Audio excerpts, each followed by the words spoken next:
What's going on? Um, how's everyone doing? Tonight, what we're going to talk about is giving you tips to being successful on your fast.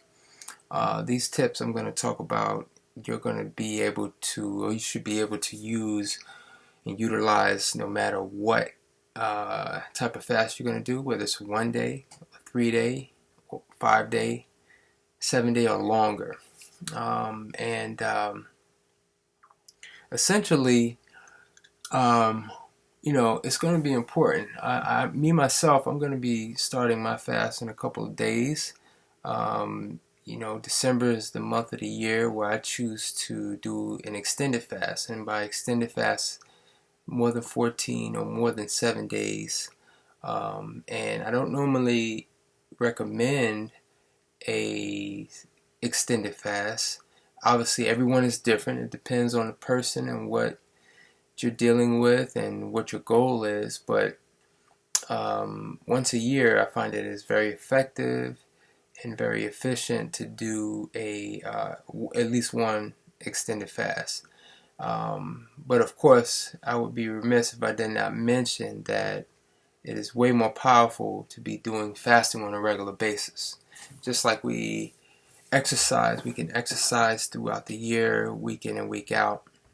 Way more effective than if you just exercise for 4 weeks every day, straight, versus a couple of times a week, every week of the year. Obviously, anyone can understand that way makes way more sense than to, um, just work out like all at once, 1 month of the year or something like that.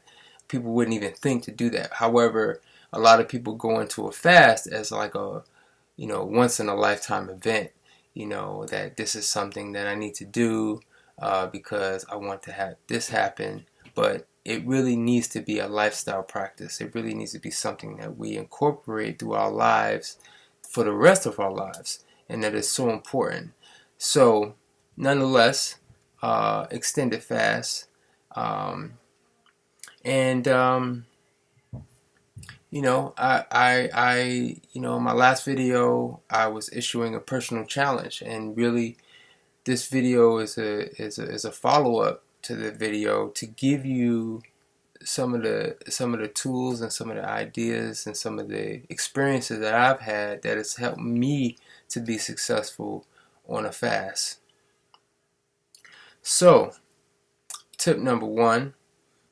Before I go into tip number one, I just want to explain about the body and what's happening during a fast and why is it, I guess that's the question.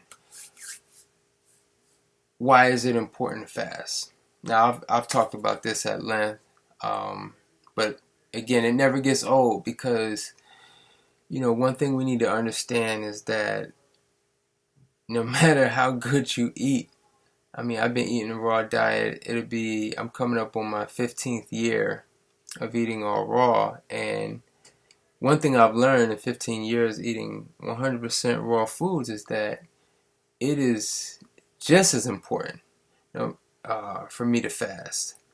In fact, I find that my body is more in tune and more sensitive and knows, and actually I begin to even lose my appetite.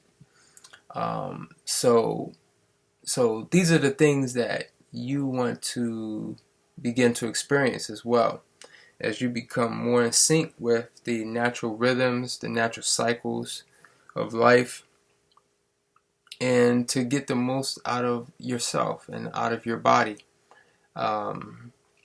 So, why is it important to fast? Well, again, when technically all of us fast, no matter what we eat and no matter when we eat it.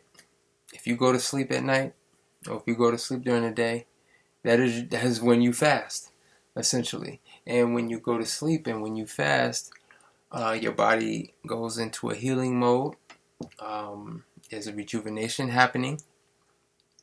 However, when we do a juice or a liquid or just eat less, what happens is that we allow the body, we extend that sleep cycle. And this is going to lead into the first tip, because just like when we go to sleep, we go to sleep, we get relaxed, we close our eyes, and we go into our prayer, our meditation, and we reflect on the day. We think about the next day. We think about, we go within, and really that's really tip number one. Tip number one is because especially on an extended fast, but even if you're doing 1 day or 3 day, it's so important to not underestimate how we use our energy within a day. So obviously, if you're fasting, whether it's 1 day, 3 days, whatever, you're going to be awake, you're going to have activities you do, you're going to maybe go to work, maybe you exercise, etc., etc. However, one thing you want to do though is that, yes, you do all those things, and I actually strongly encourage people to do all of those things. However, there's a way that you can do all of those things. There's a way to basically do those things with conserving oneself or conserving your energy. Basically kind of staying within oneself, reserving oneself. So you want to have like a calmness about yourself. Again, you're extending essentially the sleep cycle. The sleep cycle is the fasting cycle. So if you're fasting a week or a couple days, even though you're awake, it's like on some level you're still asleep. Okay, and that's going to be important, because you don't want to be overly talkative. You don't want to do activities that are overly stimulating, like maybe being on a computer too long, or watching television, or even going to the movies or doing something like that. Even though those activities can be relaxing, sometimes those activities can really stimulate or overstimulate us. And really what we're trying to do is de-stimulate. So you just kind of watch your movements. You want to really do as less talking as possible. Talking and communicating requires a lot of energy. It's a lot of cerebral energy, which burns calories, and it not only you not only use a lot of energy, but you are really exerting yourself, and you really want to go within yourself.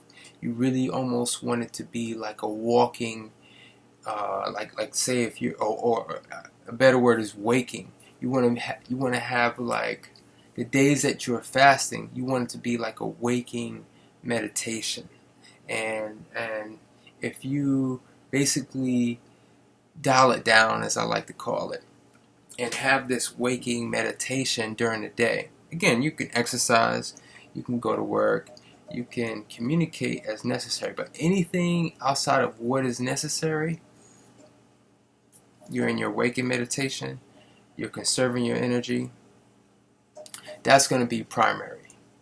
That's going to be essential for your for the success of being successful on your fast. I cannot stress that enough. Okay, so that's tip number one. And why do you want to do that? Well, if whether you're on a short fast or a longer fast, obviously if you're on a longer fast, you'll probably have more opportunities to have highs and lows. But when you have your highs, you still want to have this calmness and this serenity about yourself. Because if you if you exert yourself too much and then you have a low, then you really may have a low, rather than, just sort of just kind of having a steady pace about how your energy goes up and down. And then again, like I said, I've experienced it. I've experienced all kind of detox symptoms, which I talk about, and it's just going to be important to just have that, and just have that, just contain yourself. It's going to be so important. Can't stress that enough. So, what are some of the activities that I encourage people? Definitely encourage people to do more reading. Yes, reading is a activity that does require some energy, and you're gonna have energy. You may even have a lot of energy, but the thing is that you don't want to go out and run a marathon necessarily, but you may feel like that. But again, I find that at least for myself, my experience is that it's kind of like you have your ups and you have your downs. So when you have your ups, you just appreciate it, you roll with it, because you may have a down right after that. You may not have it, but you may, especially if you're doing an extended fast. So you want to do like just relax. Again, this is about rest and rejuvenation. You're not you know we spend so much of our energy achieving and you know, trying to accomplish and do more and do more than more. I mean, we have to understand that in order for us to not only benefit from our achievements and to be able to be more effective and more efficient and have more energy, these things are not possible without rest. And when we choose to have an extended rest, especially in periodic times of the year, then we can be just that more effective. So it's very important for our health and our regeneration. This is every culture, understands the importance, obviously, of fasting, of prayer, meditation, and so, we want to do activities that are destimulating. Okay, so I find that reading, um, uh, obviously, if you do a certain prayer meditation, you definitely want to do a lot of that. If you're on a computer or if you're watching television, you want to really be discerning on what you're watching, because your spirit is going to be extremely receptive and extremely sensitive.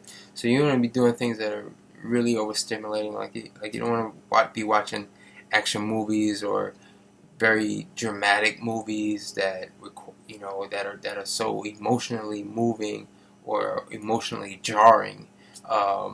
You definitely want to put a filter on those things. Those things will be there once you come off the fast. Same thing with the computer. I mean, there's so much on the computer that is at our disposal.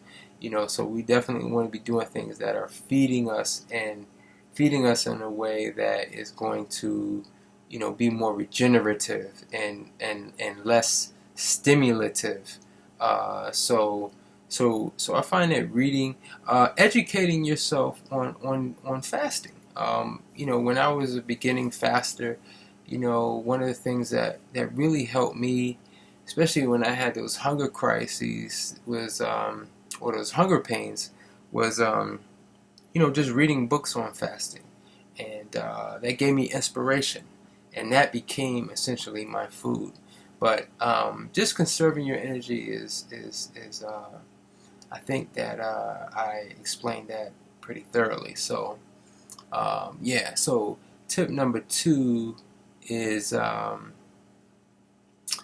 to take warm baths. Ideally with probably a bath salt. can use Epsom salt, but bath salts are nice, especially if they've been like scented with essential oils. Those can be really soothing and really stimulative in a way that aids and that will be comforting, with your fast. So what's happening, when you are fasting is that your blood will thin.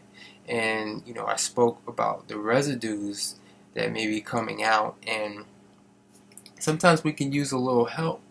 And by taking a nice warm bath with some bath salts will provide that circulation and that stimulation.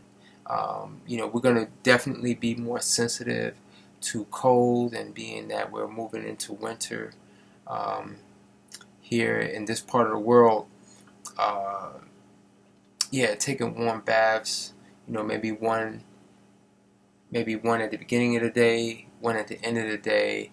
I found those to be very helpful and very nourishing, where basically forgot about food. So especially in those times when you just really needed something, and your body is just like calling for you're thinking about food, or you're thinking about eating, or whatever you may be thinking about. So taking that warm bath, and then that also, again, that feeds back into tip number one about dialing it down. When you take a warm bath, I mean, how many of us really take baths? I mean, most of us take showers, and showers are very stimulating. Baths are very destimulating. We're sitting in a tub of water. It's serene. It's not moving. And that's kind of that's kind of basically symbolic of how we want to be during the fast. So yeah, you don't want to be taking a shower. That's just jarring. It's very stimulating. It's very jarring. No, you want to take a bath. You want to sort of sit and give yourself 15, 20 minutes, 30 minutes even. Just to reflect, and just to go within oneself. And and then the other thing is to basically just continue to do those things, and bring it all together. If because all of these things feed each other. And educating oneself, inspiring oneself to you know to to enjoy the experience, and really the last thing I'll talk about is some people talk about, or some fast, especially as this trend is becoming more and more popular, is talking about acceptable cheat foods. And I've never advocated for cheat foods. However, they could be the difference. I've had many people say, wow, I can't even finish the juice. Then I have some people say, wow, I devoured that juice. I need more. So everyone is different. And if you find that maybe eating a few nuts or eating a piece of fruit could be the difference, or it can keep you to stay the course, then do that. So that'll be my last tip, is just to know yourself, and to know what will, if you need a cheat food, especially if you don't have a lot of experience fasting, and you kind of need that little something to just get you over, or to get you through to the next day, then by all means do that. Fasting is something, you definitely want to challenge yourself, but you don't want to challenge yourself too far.